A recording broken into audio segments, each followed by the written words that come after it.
Hiya, so I'm Richie from Drive, and this week I've been challenged to resit my driving test again. I'm a very good driver. I've only ever had 6 points in my life, honest.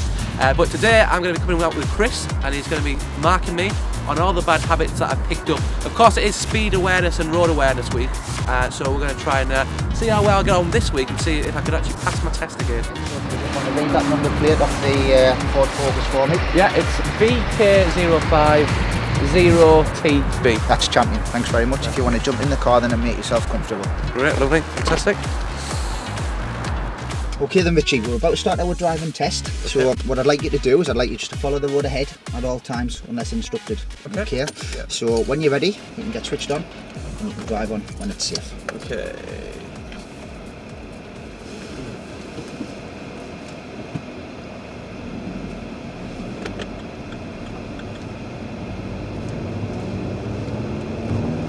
So turn right at the end of the road, please.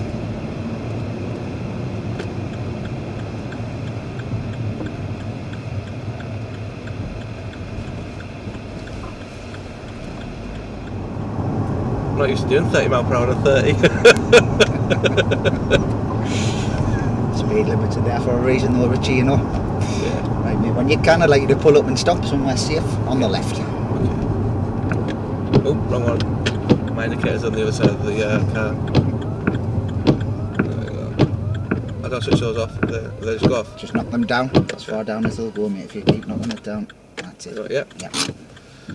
Okay, when you're ready Richie, I'd like you to drive on. Hill start. I was never any good at hill starts, so.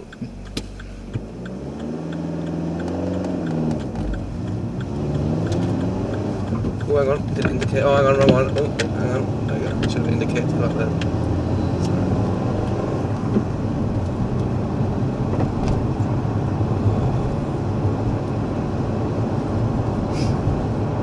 What's the biggest thing that you see people fail on time and time again, would you say, on a test? It varies, to be honest, okay. Richie. There's no one particular thing that anyone falls down on, I tend to find. I think the biggest factor is nerves on the deer. Yeah.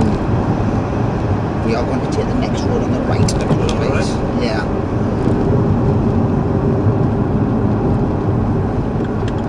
Nerves on the deer can make people react a lot differently than when they're driving, you know, lesson to lesson. But, you know, manoeuvring sometimes causes people problems. Okay. But I think it's the unexpected situations where they may be not aware as to how to react. That's what catches a lot of people out. Yeah. I failed first time round because I overtook a milk float in a street which basically failed to indicate, and I didn't realise. And as I started driving, it started to pull out on the driving marker person. Right, okay. Now use the pedals for you. That's alright. Right. Yeah. It's like decision making skills, as I was saying, you know, doing something out of the ordinary or what have you.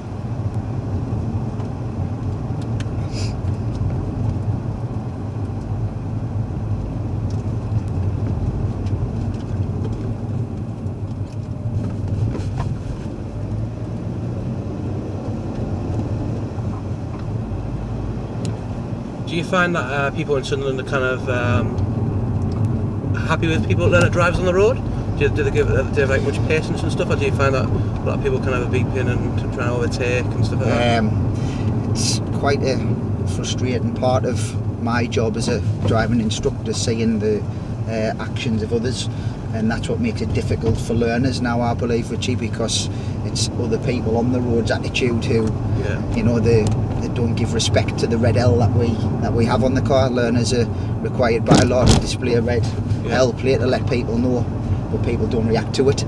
Okay. So we tend to find that we're the victim of tailgating and things like that, you know, because people are very, very close, very aggressive. So what's the best thing that a person who would maybe be driving behind you or behind a learner could do for you and the learner, do you think? Keep your distance. Okay. That's the best thing that that other drivers can do. Be a little bit more patient. Okay. Everyone has to remember that they were a learner once, you know, and we just need that little bit more courtesy occasionally. because that's what learner drivers are training to do, be defensive and give room and keep safe. At the end of the day, we just want to get from A to B as safely as possible. Yeah. And we're going to turn right, Richie, please, at the traffic lights. Okay. Oh! There you go.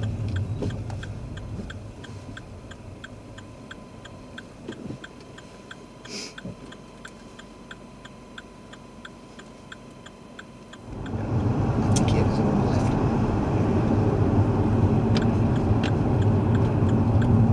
I remember my tight learner driver days. Straight down into low ski you can, nice and slowly. There we go. Done this before, haven't you? Well, normally I go a little bit quicker, but... Alright, okay.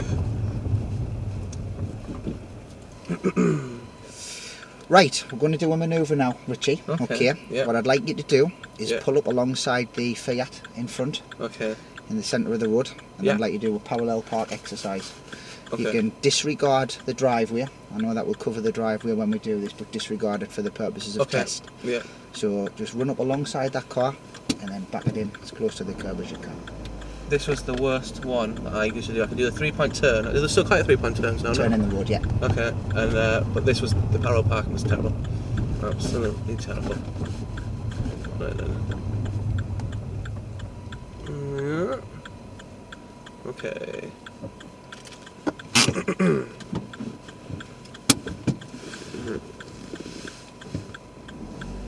Let me just. There's actually a car coming, so I'm just going to.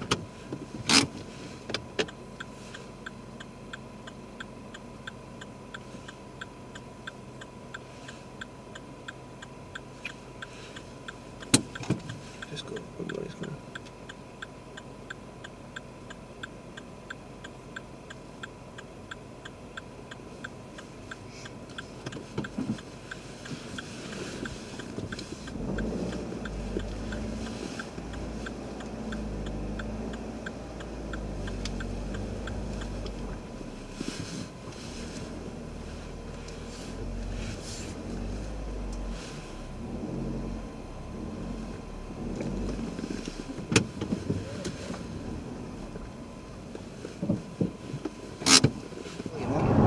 Do you think the government has made it harder for people to pass with the kind of the changes? I remember when I took my theory test, I think we did 25 questions, and now you hear about people who I think it's it's got up to 40, 50 questions maybe.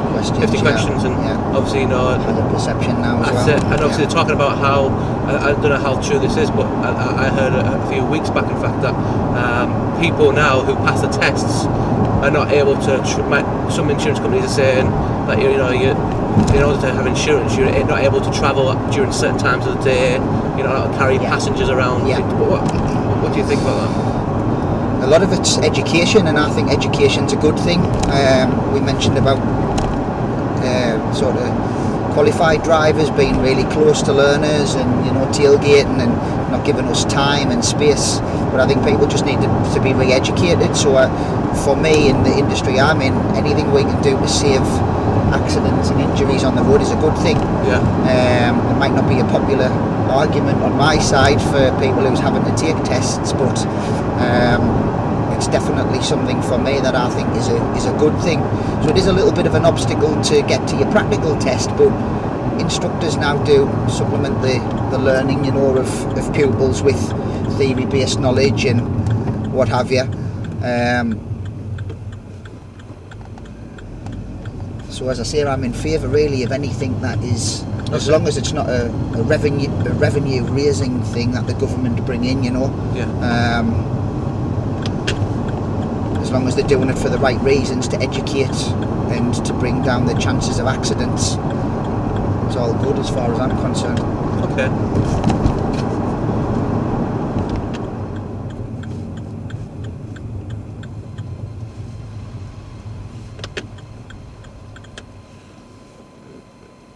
Okay, Richie, switch the car off. Thank you very much. And you can relax. Alright, and rest your feet.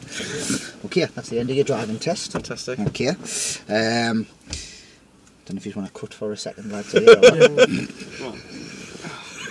just before. I'll keep you in suspense for a little bit longer here. All right. Obviously, you want this as true as possible. Yeah. Here we go. All right. Okay. Keep recording then. I am pleased to tell you that you would have passed your driving test today. Fantastic. That's all good. right. Yeah. Does come with a word of warning though, Richie, because there is a number of faults there. Okay. All right. Okay. There is a number of things that could catch you out. Okay. All right. 14 driving faults that I found during that test there. Okay. All right. Just to do with sort of moving away, mirrors and signals. Yeah. All right. Mirror signal manoeuvre is a fundamental part of being a safe driver on the road. Okay. You should know what your blind spot is. Yeah, so basically it's like here. It's an area where your mirrors don't cover, isn't it? Okay. So there was a number of times where I asked you to pull in and stop it there. Okay. And then when we're pulling away, we're not really checking right around the car. Okay. Faults for signalling. Mirrors when you're signalling as well. Okay. Again, it's mirrors signal manoeuvre. Yeah. So there was a number of times where you're putting a signal on and then you're having a look. That could be deemed as misleading people. There's a couple of faults for necessary signals as well. I asked you to pull in and stop several times. You're pulling away without signals. Okay. There's people around you. There's people who are going to benefit from your indicator. Okay. Let them know. All right. Yeah, no problem. So that was your main cluster of faults. There was one or two other little ones there. Position during normal driving. One for position and normal stops. Yeah. Pulled up and covered a driveway. Appropriate speed. We did just go above the 20-mile-an-hour limit today. All right. There was a couple of times when we were up and above the 30 as well, but it wasn't for so long that you'd be faulted for it. Okay. Speed is a killer, so just watch your speed. You freely admitted that speed's an issue for you. Yeah. You just rest on the curb. It was a driveway, but we just rested on it very slightly. You just kissed the curb. Okay. Any further, and then you could be talking of a more serious fault, but you just kissed it. Okay. But those faults there would be acceptable enough to get you through a driving test. That's good. Today. Okay. All right. I passed. Just. So I've just finished my driving test. I still have a license. Just about. Yep. Just about. 14 minor driving. 40 minors out of 16. Yes. 2 more and I've been gone. Make sure you head over to our website right now at sparksunderland.com, and also obviously on Facebook you're there. Yeah, we are. Facebook.com Dunbar School of Motoring. And you've obviously agreed as well that for every person who quotes Spark, when you ring Chris, he'll give you 10%. Yeah, get 10% discount off your first lessons at your book. So do it now. 0191 567 0542. Thanks a lot, Chris. Thanks very much. You're welcome. Take care. Thank you.